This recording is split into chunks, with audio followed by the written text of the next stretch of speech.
Hello students, আজকে আমরা class সিক্সের সঞ্চয়িতা বইয়ের একটি গল্পের প্রশ্নোত্তর করব। গল্পটির নাম হলো দাদুর উত্তর। তো ভিডিওটা শুরু করার আগে আজকে আমি তোমাদের কুইজের কোয়েশ্চেনটা করে নিই। আমি কিন্তু অপেক্ষায় থাকবো তোমরা এই রিপ্লাইটা কিভাবে দেবে।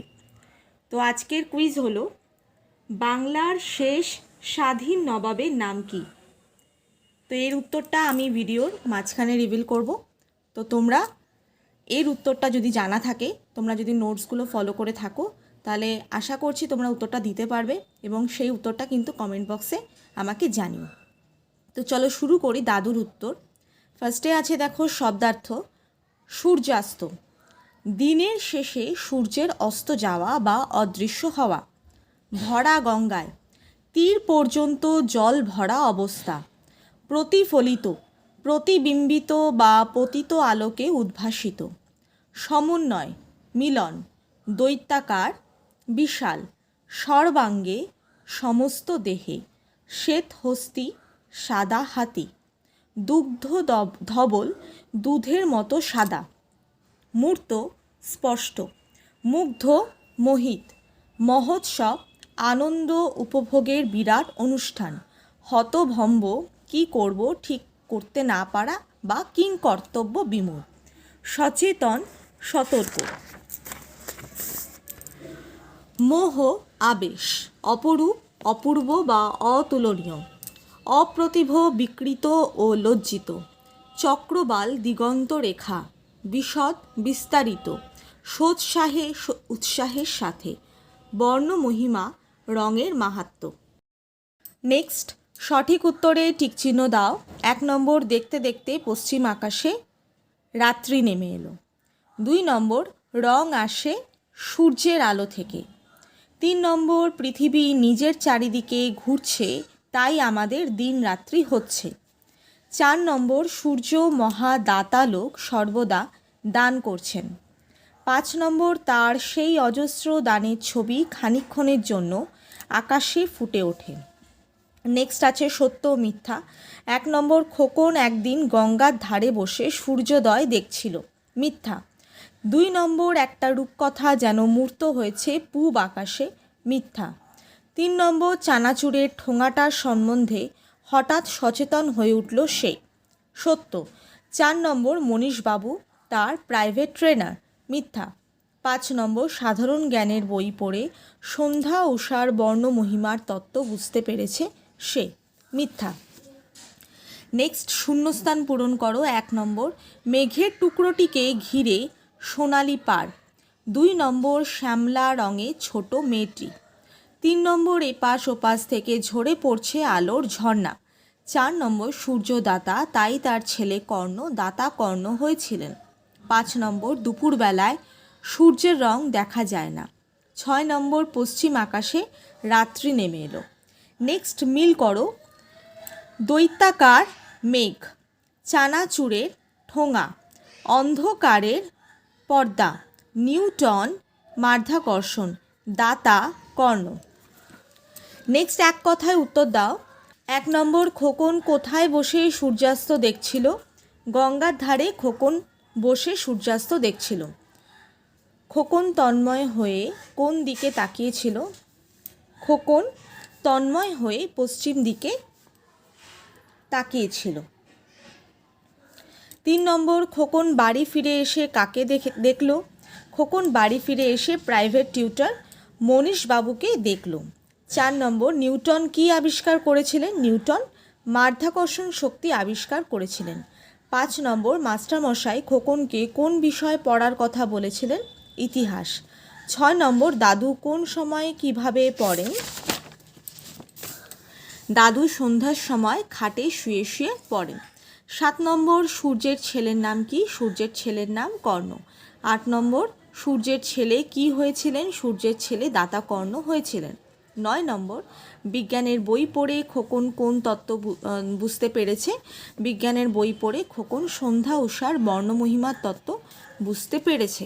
নেক্সট আছে 2-3টে বাক্যে উত্তর দাও। 1 নম্বর, খোকন আকাশে নানা রং দেখতে দেখতে কি কি ছবি তার চোখের সামনে ভেসে উঠল? খোকন আকাশে নানান রং দেখতে দেখতে তার চোখের সামনে ভেসে উঠেছিল সর্বাঙ্গে আবির মেখে বসে থাকা এক দৈত্যাকার মেঘ। পাহাড়ের ওপর লাল টুকটুকে শাড়ি পরে হাত তুলে কাকে ডাকছে একটি শ্যামল রঙের ছোট্ট মেয়ে। উত্তর দিকে দাঁড়িয়ে ছিল একটি শ্বেত হস্তি। ছোট ছোট মেঘগুলি যেন রঙের নদীতে ভেসে চলছিল। 2 নম্বর গঙ্গার ধারে বসে খোকন কোন উত্তর খুঁজছিল? গঙ্গার ধারে বসে খোকন অনেক প্রশ্নের উত্তর খুঁজছিল। সে মনে মনে নিজেকেই প্রশ্ন করছিল, আকাশের এত রং কোথায় গেল, কেনই বা রঙগুলি এসেছিল এবং কেনই বা রঙগুলি চলে গেল। 3 নম্বর হঠাৎ তার মনে পড়ল, হঠাৎ কার কি মনে পড়ল? হঠাৎ খোকনের মনে পড়ল নিউটন সাহেব আপেলের গাছ থেকে পড়া দেখে মাধ্যাকর্ষণ আবিষ্কার করেছিলেন। 4 নম্বর মেঘে মেঘে কি চমৎকার রং, কথাটা কে বলেছে? সে মেঘে কত রকম রঙের সমাবেশ দেখেছে। কথাটা খোকন বলেছে। মেঘে রামধনুর 7টি রং ছাড়াও আরও নানা রকম রং ছিল যার নাম খোকন জানে না। ফিকে হলুদের সঙ্গে ফিকে গোলাপি, কালো মেঘের টুকরোকে ঘিরে সোনালি পাড়, বেগুনি আর লাল অদ্ভুত সমন্বয়, নীলের মাঝে মাঝে রূপলি ছাপ, এইসব রঙের সমাবেশ খোকন দেখেছিল। 5 নম্বর নিউটনের মাধ্যাকর্ষণ আবিষ্কারের কথা মনে পড়ায় খোকনের কি করার কথা মনে হলো? নিউটনের মাধ্যাকর্ষণ আবিষ্কারের কথা মনে পড়ায় খোকনের মনে হয়েছিল আকাশের এত রং কোথা থেকে এলো আর কোথায় বা গেল? এই উত্তর থেকে হয়তো সে একদিন বড় একটা আবিষ্কার করে ফেলবে। 6 নম্বর খোকনের গঙ্গার ধারে হতভম্ব হয়ে বসে থাকার কারণ কি? খোকনের গঙ্গার ধারে হতভম্ব হয়ে বসে থাকার কারণ ছিল সে মনে মনে কিছু প্রশ্নের উত্তর খুঁজছিল। তার বারবার মনে হচ্ছিল আকাশের রঙের সমাবেশ এত শীঘ্র ফুরিয়ে গেল কেন, কোথায় গেল সেই সব রং, কেনই বা এসেছিল, কেনই বা চলে গেল। নেক্সট রচনাধর্মী 1 নম্বর আকাশের রঙের আসা আর যাওয়ার কি ব্যাখ্যা দাদু দিয়েছিলেন? আকাশের রঙের আসা আর যাওয়ার ব্যাখ্যা দিতে গিয়ে দাদু বলেন, সূর্য সকালে উদয় হওয়ার সময় অজস্র রং দান করেন, আবার সন্ধ্যাবেলা অস্ত যাবার সময়ও অজস্র রং দান করেন।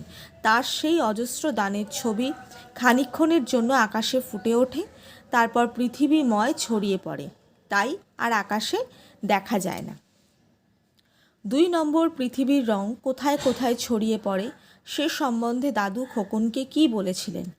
পৃথিবীর রং কোথায় কোথায় ছড়িয়ে পড়ে সে সম্বন্ধে দাদু খোকনকে বলেছিলেন যে সেই রং পৃথিবীর সর্বত্র ছড়িয়ে পড়ে, খোকনের মায়ের মুখে, বাবার ভালোবাসায়, বোনের চোখের দৃষ্টিতে, দাদুর হাসিতে।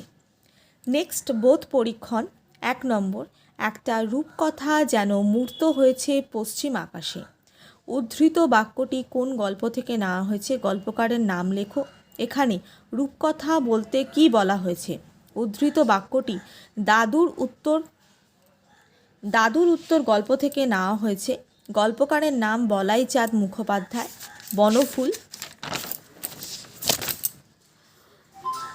এখানে রূপকথা বলতে আকাশের বুকে প্রতিফলিত হওয়া শিশুর মন ভোলানো কাহিনীর কথা বলা হয়েছে, যার সঙ্গে বাস্তবতার কোনো সম্পর্ক নেই। 2 নম্বর দাদু মুখ টিপে হাসতে লাগলেন, তারপর বললেন, আমি কিন্তু উত্তরটা জানি, শুনবে সেটা? দাদু কেন মুখ টিপে হাসছিলেন? দাদুর কোন উত্তরটা জানা? দাদু কি উত্তর দিলেন? দাদু খোকনের শিশু সুলভ মনের সূর্যাস্ত সম্পর্কে একাধিক প্রশ্নের কথা শুনে দাদু মুখ টিপে হাসছিলেন, কারণ খোকন তার গৃহশিক্ষকের কাছ থেকে যে উত্তরগুলি পেয়েছিল তাতে তার মন তৃপ্ত হয়নি। সে অতৃপ্ত মনের প্রশ্নের যথাযথ উত্তর পাওয়ার আশা তার মনে জেগেছিল। খোকন দাদুকে জিজ্ঞাসা করেছিল, আকাশে এত রং এলোই বা কেন আর গেলই বা কেন? এই প্রশ্নের উত্তরটা দাদুর জানা ছিল। দাদু বলেছিলেন, সূর্য হলেন মহান দাতা, তাই তার ছেলে কর্ণ দাতা কর্ণ হয়েছিলেন। তিনি সকালে এসে একবার অজস্র রং দান করেন, আবার সন্ধ্যাবেলাতেও অজস্র রং দান করেন। তার সেই অজস্র দানের ছবি খানিকক্ষণের জন্য আকাশে ফুটে ওঠে, তারপর পৃথিবীময় ছড়িয়ে পড়ে, এইভাবে অত্যন্ত সহজ সরল ভাষায় দাদু খোকনকে তার প্রশ্নের উত্তর দিলেন। তো আজকে কুইজের রিপ্লাইটা আমি এখনই দেব। কুইজটা ছিল বাংলার শেষ স্বাধীন নবাবের নাম কি? তো উত্তরটি হলো সিরাজউদ্দৌলা। তো তোমরা যারা যারা জানো উত্তরটা, তো আমাকে কমেন্ট বক্সে জানিও, ঠিক আছে? তো নেক্সট আসছি আমি, বাক্য রচনা সূর্যাস্ত। পৃথিবীর আবর্তন গতির ফলে সূর্যোদয় ও সূর্যাস্ত হয়। দৈত্যাকার রাজদ্বারে এক দৈত্যাকার প্রহরী পাহারা দিচ্ছে। আমি মুগ্ধ হয়ে তার গান শুনছিলাম। মাধ্যাকর্ষণ, স্যার আইজ্যাক নিউটন মাধ্যাকর্ষণ শক্তি আবিষ্কার করেছিলেন। দাতা কর্ণ, মহাভারতে কুন্তির পুত্র ছিলেন দাতা কর্ণ। নেক্সট পদ পরিবর্তন, প্রতিফলিত প্রতিফলন, গোলাপি গোলাপ, আবিষ্কার আবিষ্কৃত, চমৎকার চমৎকৃত, বিজ্ঞান বৈজ্ঞানিক। বিপরীত শব্দ, সূর্যাস্ত সূর্যোদয়, সচেতন অচেতন, অপ্রতিভ প্রতিভ, দাতা গ্রহিতা, উত্তর প্রশ্ন। নেক্সট আছে প্রতিশব্দ দুটো করে, সূর্য অরুণ ভানু, আকাশ গগন অম্বর, হস্তি হাতি গজ, নদী তটিনী প্রবাহিনী, রাত্রি রজনী নিশা। তো আজকে আমি তোমাদের দাদুর উত্তর গল্পের প্রশ্নোত্তর করালাম, তার সঙ্গে আজকের যে কুইজ ছিল তার উত্তর আমি দিয়ে দিয়েছি। তোমরা যদি ভিডিওটা মন দিয়ে দেখো তাহলে অবশ্যই এর উত্তর এতক্ষণে পেয়ে গেছো। আর আরও বলছি যে কমেন্ট বক্সে কিন্তু আমাকে উত্তরটা জানিও, তোমরা যদি আমার বলার আগে উত্তরটা জেনে থাকো। তো আজকের ভিডিও এই অবধি। সবাই ভিডিওটা লাইক করো, তার সাথে চ্যানেলটা সাবস্ক্রাইব করো, বেল আইকনটা প্রেস করো, যাতে প্রত্যেকটা ভিডিও নোটিফিকেশান তোমাদের কাছে সবার আগে পৌঁছাতে পারে। ডেসক্রিপশন বক্সে সাবজেক্ট ওয়াইজ প্লেলিস্ট করা আছে, কোনো ভিডিও যদি তোমাদের মিস হয়ে গিয়ে থাকে তোমরা সেখান থেকে চেক আউট করে নিও। তো আজকে এইটুকুই। সবাই সুস্থ থেকো, ভালো থেকো, মন দিয়ে পড়াশোনা করো। Bye, take care.